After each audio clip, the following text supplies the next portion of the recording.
नमस्कार स्टूडेंट्स, आज के इस लेक्चर में हम कॉम्प्लेक्स एनालिसिस का कुछ प्रॉब्लम डिस्कस करेंगे। तो ये 5 प्रॉब्लम कंसीडर करेंगे आज के इस लेक्चर में और ये पांचों का सॉल्यूशन वन बाय वन हम लोग देखेंगे। तो स्टार्ट करते हैं। सबसे पहले नंबर 1 इक्वेशन से, जो कह रहा है कि so that the limit of the function z by z bar does not exist when z tends to 0। तो यहाँ पर हमको शो करना है कि इस फंक्शन का लिमिट जो है वो एग्जिस्ट नहीं करता है। तो लिमिट एग्जिस्ट नहीं करना करेगा, ये शो करने के लिए एक तरीका ये होता है कि लिमिट का प्रॉपर्टी के बारे में हम जानते हैं कि अगर लिमिट एग्जिस्ट करता है तो हमेशा यूनिक होता है किसी भी डायरेक्शन से। जैसे कि ये कोई पॉइंट है, इस पर लिमिट अगर इस पॉइंट पर अप्रोच करेगा किसी भी प्लेन पर, तो किसी भी डायरेक्शन से अप्रोच करे एफ फंक्शन पर, तो वैल्यू जो फंक्शन का आएगा वो सेम ही आएगा। तो यहाँ पर हम मान लेते हैं कि F Z equal to Z by Z bar is the conjugate of Z. अगर जेड जो है एक्स प्लस आई वाई है तो जेड बार क्या होगा, एक्स माइनस आई वाई।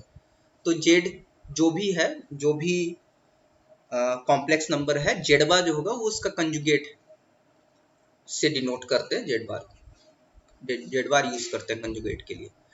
तो यहाँ पर जेड को हम मान लिए x plus I Y form में, कोई भी कॉम्प्लेक्स नंबर इसी फॉर्म में होगा। तो यहाँ से एफ जेड को क्या लिख सकते हैं, जेड का value X plus I Y by Z bar X minus iota Y. अब हमको दिखाना है कि लिमिट एग्जिस्ट नहीं करता है, तो हम वही तरीका यूज करेंगे। हम मान लेंगे पहले कि मान लेते हैं लिमिट एग्जिस्ट करता है। अगर लिमिट एग्जिस्ट करता है किस पर, जेड टेंड्स टू 0, मतलब ओरिजिन पर लिमिट एग्जिस्ट करता है, तो किसी भी डायरेक्शन से हम मूव करें, इस डायरेक्शन से, इस डायरेक्शन से, इस डायरेक्शन से या इस डायरेक्शन से, किसी भी डायरेक्शन से ओरिजिन को अप्रोच करे, तो ये फंक्शन का जो वैल्यू होगा जेड बार का, वो हर जगह पर सेम ही आएगा। तो यहाँ पर हम दो डायरेक्शन कंसीडर कर लिए हैं, क्योंकि हमको तो कंट्राडिक्शन दिखाना है, किसी तरह से दिखाना है कि लिमिट एग्जिस्ट नहीं करता है।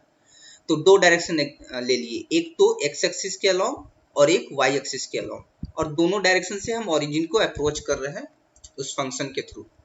तो यहाँ पर suppose that F Z limit Z tends to 0 जो है वो एग्जिस्ट करता है, और हम ओरिजिन को अप्रोच करेंगे एक्स एक्सिस के अलोंग और एक बार, और दूसरी बार ओरिजिन को अप्रोच करेंगे वाई एक्सिस के अलोंग। तो जब एक्स एक्सिस के अलोंग अप्रोच करेंगे तो जनरल पॉइंट जो होगा किसी भी कॉम्प्लेक्स नंबर का एक्स एक्सिस पर, वो क्या कौन सा होगा, एक्स कॉमा 0 टाइप का होगा, या इसको लिख सकते हैं एक्स प्लस आयोटा 0, इस तरह का भी लिख सकते हैं।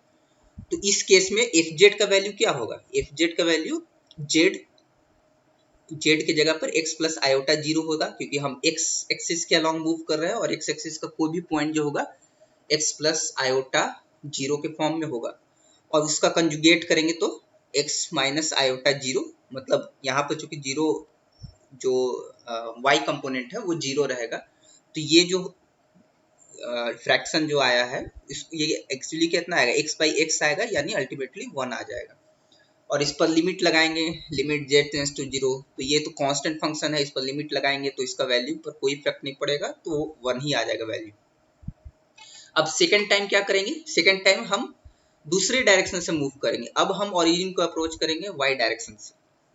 तो वाई डायरेक्शन से अप्रोच करेंगे वाई एक्सिस के अलोंग, तो वाई एक्सिस का कोई भी पॉइंट क्या होगा, 0, वाई टाइप का होगा, यानी यहाँ पर जो भी कॉम्प्लेक्स नंबर होंगे वो 0 प्लस आयोटा वाई फॉर्म का होगा। तो इस एक्सिस के अलोंग हम एफ जेड का वैल्यू निकाल रहे हैं। तो एफ जेड का वैल्यू कितना है, जेड बाई जेड बार, और जेड यहाँ पर कितना है, 0 प्लस आयोटा वाई, क्योंकि वाई एक्सिस के अलोंग हम मूव कर रहे हैं।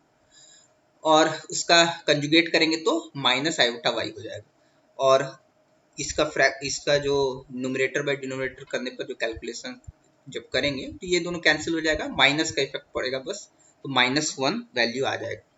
और लिमिट लगाएंगे तो चूंकि ये कांस्टेंट वैल्यू है तो इस पर लिमिट का कोई फर्क नहीं पड़ेगा। तो again limit Z tends to 0, F Z जो होगा वो -1 वैल्यू होगा।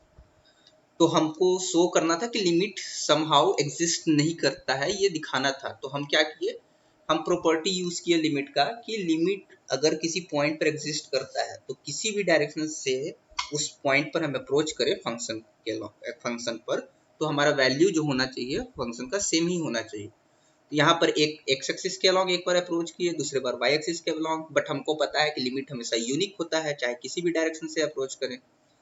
तो यहाँ पर देख रहे हैं कि एक डायरेक्शन से अप्रोच कर रहे हैं तो कितना आ रहा है लिमिट एफ जेड का, जेड टेंस टू 0 पर 1 आ रहा है, और दूसरे डायरेक्शन से अप्रोच कर रहे हैं तो -1 आ रहा है, और दोनों इक्वल नहीं है। तो यहाँ से हम कह सकते हैं कि since we know that limit F Z when Z tends to 0 is unique whenever limit exists, but here the limit is not unique, so we can say that the limit of this function z by z bar does not exist. तो यहाँ से हम कह सकते हैं कि limit exist नहीं करता है। सेकेंड प्रॉब्लम में कंसिडर किए हैं, so that if Z equal to mod Z square is nowhere analytic, ये किसी भी पॉइंट पर एनालिटिक नहीं है। अब एनालिटिक का मतलब क्या होता है, सबसे पहले ये शॉर्ट में डिस्कस कर लेते हैं। किसी भी पॉइंट पर किसी फंक्शन को एनालिटिक तब कहेंगे जब अगर ये कॉम्प्लेक्स प्लेन है सपोज, और ये कोई पॉइंट है इस x, y टाइप का, ऑर्डर पेयर टाइप का होगा। यहाँ पर कोई भी पॉइंट मतलब x प्लस आई वाई को का रिप्रेजेंटेशन हम इस तरह से लिख रहे हैं। तो यहाँ पर इस पॉइंट पर x, y पर हम कहेंगे कि जो फंक्शन है वो एनालिटिक है। कोई भी फंक्शन, जैसे यहाँ पर ये फंक्शन दिया गया है, ये कोई भी फंक्शन एनालिटिक है अगर उस पॉइंट पर और उसके नेबरहुड में, इस पॉइंट पर तो हो और इसके नेबरहुड के सारे पॉइंट्स पर फंक्शन जो है, फंक्शन का डेरिवेटिव एग्जिस्ट करे। अगर ऐसा होता है तो हम कह देंगे कि फंक्शन जो है एनालिटिक है। और अदरवाइज अगर ऐसा नहीं होता है, मान लेते हैं कि किसी पॉइंट पर तो एग्जिस्ट करता है डेरिवेटिव, बट उसके नेबरहुड में नहीं करता है, किसी पॉइंट पर, या सारे पॉइंट्स पर नहीं करता है, किसी किसी पर नहीं करता है ऐसा। तो अगर ऐसा केस आता है तो इस केस में एनालिटिक नहीं होगा इस पॉइंट पर। तो इसी तरह से हमको दिखाना है कि कहीं पर भी एनालिटिक नहीं है, मतलब किसी भी पॉइंट पर, किसी भी कॉम्प्लेक्स प्लेन के किसी भी पॉइंट पर एनालिटिक नहीं होगा। तो इसके लिए बस यही दिखाना है हमको कि किसी भी पॉइंट को ले लें कॉम्प्लेक्स प्लेन पर, और उसका अगर नेबरहुड देखे, उसके आसपास के मेंबर्स को देखे, तो उस सारे पॉइंट्स पर वो जो होगा फंक्शन, वो उसका डेरिवेटिव एग्जिस्ट नहीं करेगा। या एनालिटिक नहीं दिखाने का ये भी, तो ये एनालिटिक दिखाने का सब नेसेसरी कंडीशन क्या है, एनालिटिक कोई फंक्शन है तो आपको पता है कि सीआर इक्वेशन सेटिस्फाई करता है। ये नेसेसरी कंडीशन है एनालिटिक होने के लिए। मतलब अगर कोई फंक्शन एनालिटिक है तो डेफिनेटली वो सीआर इक्वेशन सेटिस्फाई करेगा। कन्वर्स नहीं कह सकते कि अगर सीआर इक्वेशन सेटिस्फाई कर रहा है तो एनालिटिक, इसके लिए एक्स्ट्रा कंडीशन की जरूरत होती है। तो यहाँ पर हम इसी सीआर इक्वेशन यानी कोशी-रीमान इक्वेशंस का यूज करेंगे। यहाँ पर हमको पता है कि नेसेसरी कंडीशन जो है फंक्शन का F Z equal to U X Y plus I V iota V of X Y, इसका नेसेसरी कंडीशन क्या है कि ये सीआर इक्वेशन सेटिस्फाई करेगा। सीआर इक्वेशन होता क्या है, U X is equal to we Y, मतलब रियल पार्ट जो है फंक्शन का उसका derivative, partial derivative with respect to x, और जो इमेजिनरी पार्ट है उसका partial derivative with respect to Y. ये वैल्यू दोनों सेम होना चाहिए। सिमिलरली जो रियल पार्ट है उसका partial derivative with respect to Y, और negative of the imaginary part का partial derivative with respect to X, ये दोनों इक्वल होना चाहिए। अगर ये दोनों कंडीशन सेटिस्फाई नहीं करता है तो हम डायरेक्टली वहां से कह सकते हैं कि फंक्शन जो है वो एनालिटिक नहीं होगा। तो हमको यही दिखाना है कि F Z equal to mod Z square जो है नोवेयर एनालिटिक है। मतलब हमको दिखाना है कि किसी भी पॉइंट पर फंक्शन जो है वो सीआर इक्वेशन को सेटिस्फाई नहीं करता। तो मॉड जेड मतलब है क्या, यहाँ पर मॉड जेड को लिख सकते हैं Z into Z bar, Z into Z conjugate, that is Z का value X plus iota Y, कोई भी जनरल पॉइंट इस तरह से लिखेंगे कॉम्प्लेक्स नंबर का, और उसका conjugate X minus iota Y हो जाएगा। इस दोनों का जो मल्टीप्लिकेशन करेंगे तो X square plus Y square होगा। ऐसे भी एक्स प्लस आयोटा वाई, इसका जो मॉडुलस लेते हैं तो क्या आता है, root under X square plus Y square, और इसका स्क्वायर कर देंगे दोनों साइड तो X square plus Y square आ जाएगा।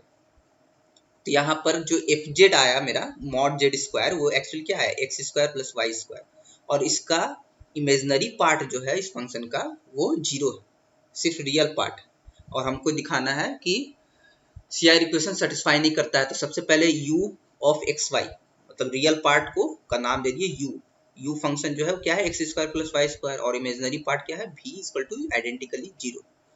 और ux x u का partial derivative with respect to x करेंगे तो क्या आएगा 2x आएगा, और v का एंड u का अगेन पार्शियल डेरिवेटिव करेंगे विथ रिस्पेक्ट टू y तो 2y आएगा, और v का x के रिस्पेक्ट में करेंगे तो चूंकि v आइडेंटिकली 0 है तो vx और vy दोनों 0 फंक्शन आ जाएगा।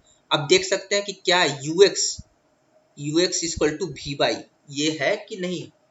देख सकते हैं कि जब x 0 हो जाएगा ना तो ux इक्वल टू vy हो जाएगा, और x अगर 0 नहीं हुआ किसी भी नॉन जीरो पॉइंट पर ये दोनों कभी इक्वल हो ही नहीं सकता, क्योंकि अगर x नॉन जीरो रहा तो 2 times some non zero real number वो 0 कैसे होगा।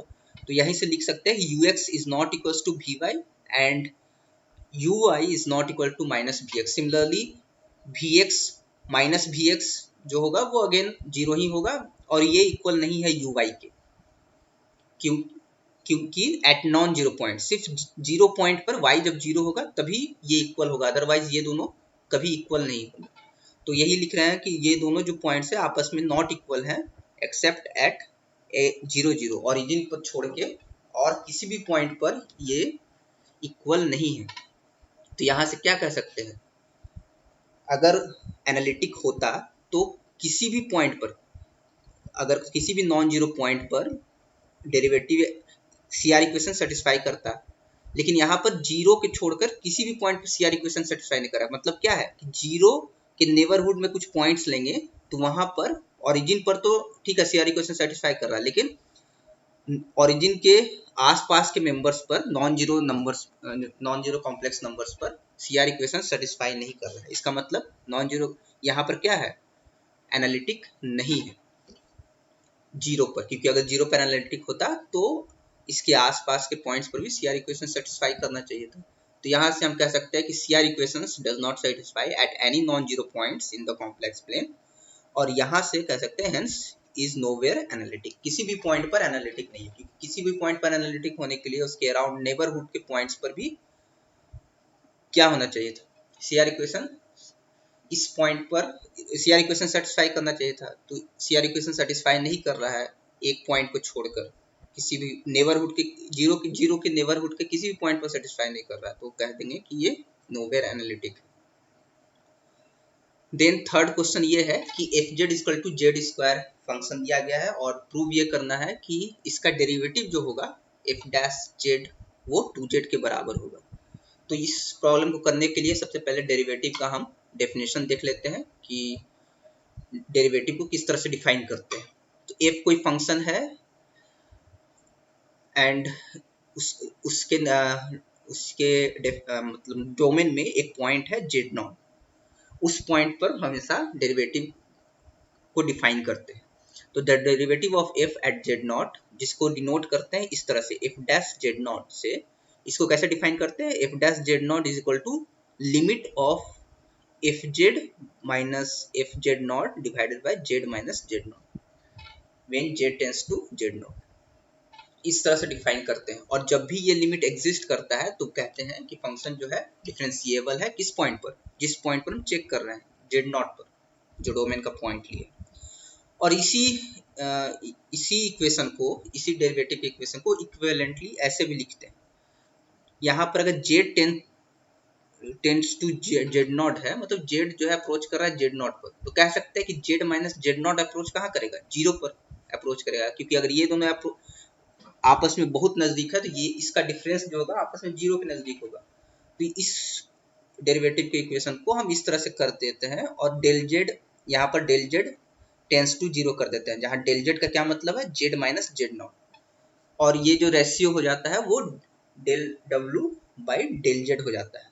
इसमें टेलर सीरीज का एक्सपेंशन के यूज से हम इसको ऑब्टेन कर सकते हैं, जहाँ पर डेल डब्ल्यू का मतलब क्या है, difference of the function at the point, पहला Z plus del Z and दूसरा जेड पर, इस दोनों के बीच के डिफरेंस को। तो इस इक्वेशन का हम यूज करेंगे ये दिखाने के लिए कि डेरिवेटिव जो है वो 2z के बराबर है। तो अब सॉल्यूशन स्टार्ट करते हैं। हमारा एफ जेड जो है वो जेड स्क्वायर है, और किसी भी पॉइंट पर इसका लिमिट देखना है कि एग्जिस्ट करता है कि नहीं। So when del Z tends to zero, del W by del Z, इसका रेशियो क्या आएगा? तो डेल डब्ल्यू कैसे डिफाइन किया है? F of Z plus del Z. तो यहाँ पर हमारा जेड एफ जेड क्या है? Z square.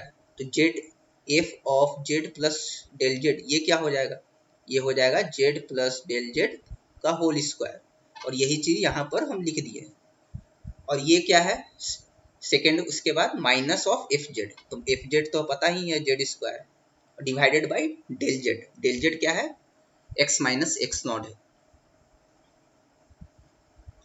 तो यहाँ पर जो ये वैल्यू होगा इसका स्क्वायर कर देंगे ए प्लस बी का होल स्क्वायर का यूज करके। तो यहाँ पर जेड स्क्वायर और जेड स्क्वायर ये दोनों कैंसिल आउट हो जाएगा। और नीचे में डेल जेड है, ऊपर में भी डेल जेड के टर्म्स है जो कैंसिल हो जाएंगे।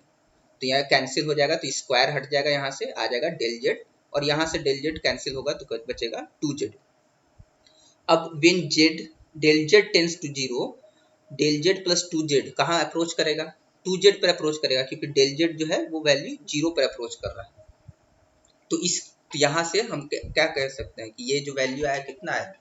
2 times X plus iota Y. ये जो लिमिट है ये एग्जिस्ट कर रहा है। और यहाँ से चूंकि ये लिमिट एग्जिस्ट कर रहा है तो कह देंगे कि एफ डैश जेड का वैल्यू जो होगा, यानी derivative of the function F जो होगा वो 2z के ही बराबर होगा, by the definition of derivative of a function in complex plane. इसके बाद जो फोर्थ नंबर क्वेश्चन है वो ये कह रहा है कि find the harmonic conjugate of this function e to the power x cos of y।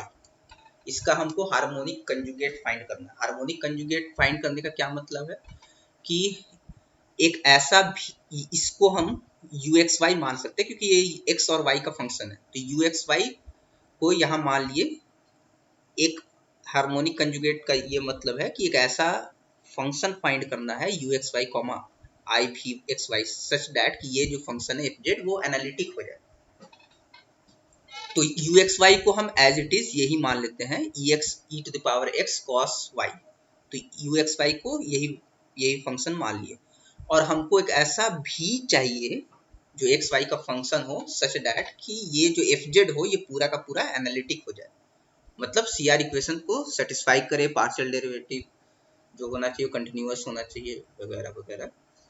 तो हमको बेसिकली यहाँ पर प्रॉब्लम है एक ऐसा भी एक्स वाई फाइंड करना है सच दैट कि एफ ऑफ जेड जो है वो एनालिटिक हो जाए।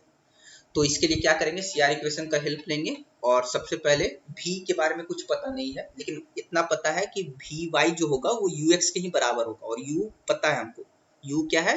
ई to the power X cos Y.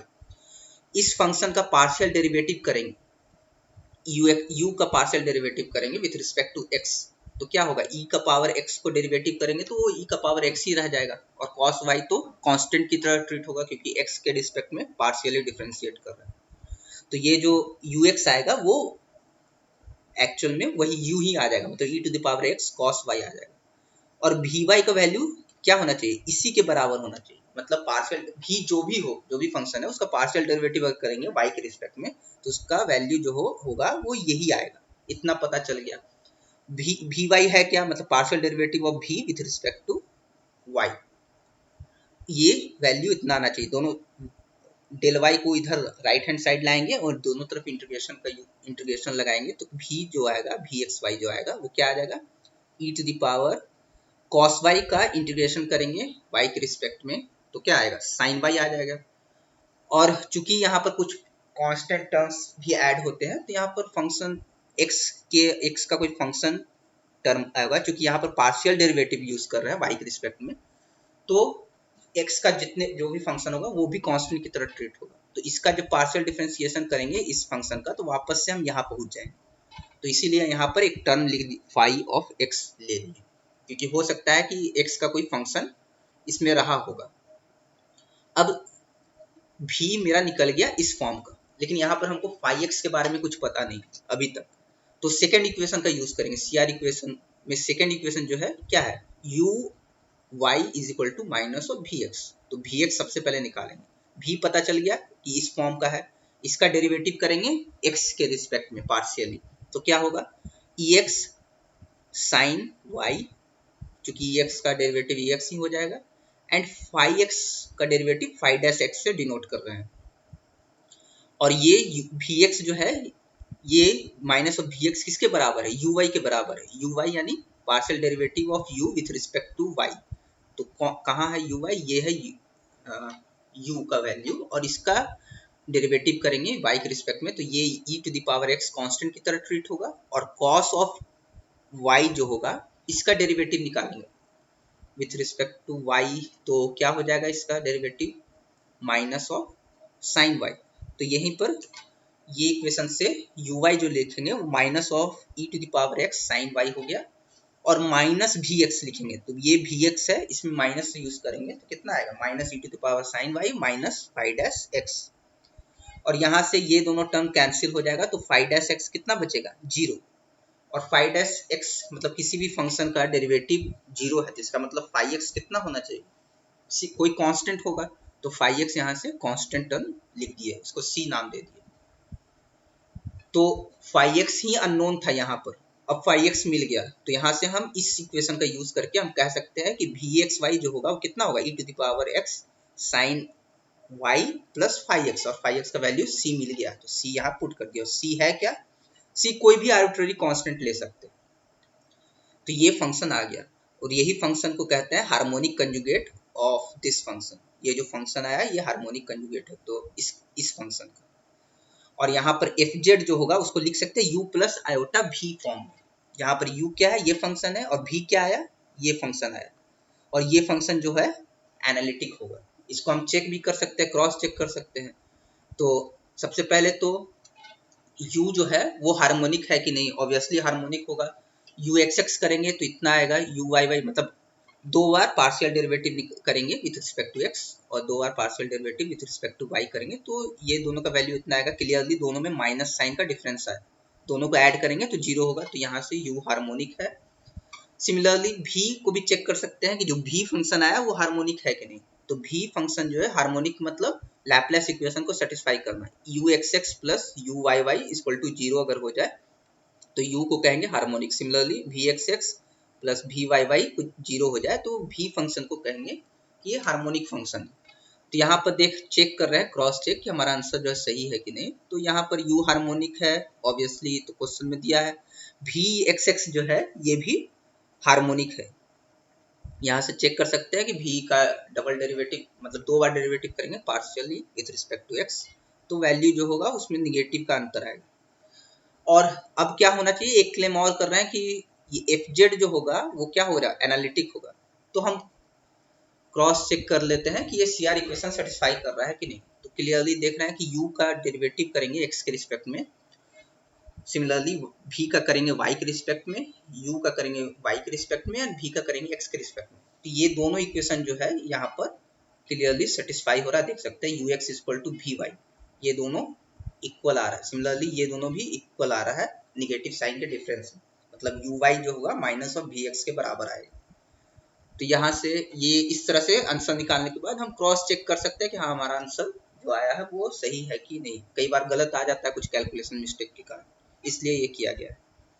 Next जो क्वेश्चन है, क्वेश्चन नंबर 5, वो है give an example of a complex function which has derivative at a point but it is not analytic. ये बोला है कि कोई भी फंक्शन का एग्जांपल दो, ऐसा फंक्शन जिसके जिसके डोमेन के किसी एक पॉइंट पर डेरिवेटिव तो एग्जिस्ट करता हो लेकिन किसी भी पॉइंट पर या उस पॉइंट पर एनालिटिक ना हो। तो उसका एग्जांपल हम ऑलरेडी कर चुके हैं ऊपर में, उसका एग्जांपल यही हो जाएगा f Z equal to mod z का स्क्वायर, यही एग्जांपल हो जाएगा। क्यों ये एग्जांपल हो जाएगा, क्योंकि हमको पता है कि सफिशिएंट कंडीशन फॉर डिफरेंशिएबिलिटी क्या होता है। सफिशिएंट कंडीशन ये होता है कि अगर कोई फंक्शन है कॉम्प्लेक्स फंक्शन और सी आर इक्वेशन सेटिस्फाई कर रहा है और उसके पार्शियल डेरिवेटिव्स जो फंक्शंस के हैं, मतलब एफ जेड जो भी है यू प्लस आयोटा भी टाइप का, तो ये सी आर इक्वेशन सेटिस्फाई कर रहा है, मतलब u x equal to p y and u y equal to minus v x satisfy कर रहा है। साथ में जितने भी पार्शियल डेरिवेटिव्स हैं ये चारों, ये कंटिन्यूअस भी है। अगर ये दोनों कंडीशन सेटिस्फाई हो जाए तो कह सकते हैं कि उस पर्टिकुलर पॉइंट पर, जिस पॉइंट पर सी आर इक्वेशन सेटिस्फाई हो रहा है और पार्शियल डेरिवेटिव एग्जिस्ट हो रहा है, उस पॉइंट पर जो फंक्शन का डेरिवेटिव है वो हमेशा एग्जिस्ट करेगा। ये अप्रोच है। तो यहाँ पर क्या देख रहे हैं कि सीआर इक्वेशन तो चेक करना है कि डेरिवेटिव तो एग्जिस्ट कर रहा है, बट सीआर इक्वेशन, तो वापस से वो एग्जांपल पर चलते हैं जहां पर हम लोग सॉल्व किए थे, उसी एग्जांपल से हमारा काम हो जाएगा। तो ये है वो एग्जांपल जहां पर हम लोग सीआर इक्वेशन निकाले थे और देखे थे कि ux और vy और uy और माइनस vx में देखे थे कि सिर्फ 0 पॉइंट को छोड़ के और किसी भी पॉइंट पर ये इस सीआर इक्वेशन सेटिस्फाई नहीं कर रहा, मतलब ये दोनों इक्वेशंस को सेटिस्फाई नहीं कर रहा है। तो यहाँ पर ये कह सकते हैं कि यहाँ पर फंक्शन मॉड जेड स्क्वायर है, यानी यही फंक्शन है। और यहाँ पर ओरिजिन पर अगर इस पॉइंट को कंसिडर करें 0 0 पर, तो फंक्शन क्या है, सेटिस्फाई कर रहा है सीआर इक्वेशन, लेकिन इसके किसी भी नेबरहुड के अराउंड सेटिस्फाई नहीं कर रहा है। तो हम कह सकते हैं कि 0 0 पर पार्शियल डेरिवेटिव्स जो है वो कंटिन्यूअस भी है, तो ऑब्वियसली कह सकते हैं कि 0 0 पर कंडीशन सेटिस्फाई कर रहा है और पार्शियल डेरिवेटिव जो है वो भी कंटिन्यूअस है, क्योंकि एक पॉलिनोमियल का फंक्शन आया। तो अगर ऐसा है तो फंक्शन जो है वो कंटिन्यूअस है किस पॉइंट पर, 0 0 पर। लेकिन 0 0 पर क्या एनालिटिक है, नहीं है। क्यों? क्योंकि इसके नेबरहुड के किसी और पॉइंट पर, मतलब 0 0 को छोड़ दिया जाए तो उसके किसी और पॉइंट्स पर सीआर इक्वेशन सेटिस्फाई नहीं कर रहा है, तो ऑब्वियसली सीआर इक्वेशन सेटिस्फाई नहीं कर रहा है, तो एनालिटिक नहीं होगा। तो यहाँ से हम डायरेक्ट इस एग्जाम्पल के हेल्प से वो जो कैलकुलेशन किए हैं उसी के हेल्प से डायरेक्ट लिख सकते हैं कि F Z mod Z square जो होगा ये 0 0 पर क्या है, डिफरेंशिएबल है, लेकिन 0 0 पर एनालिटिक नहीं है, क्योंकि एनालिटिक होने के लिए हम उस पूरे रीजन पर देखते हैं, नेबरहुड 0 0 के नेबरहुड पर देखते हैं। Is not analytic, not analytic. तो ये कुछ इंपॉर्टेंट क्वेश्चंस था कॉम्प्लेक्स का, जो काफ़ी बार पूछा जाता है। और आज के लिए इतना ही। अगर वीडियो पसंद आया हो तो लाइक और सब्सक्राइब कर दे। Thank you.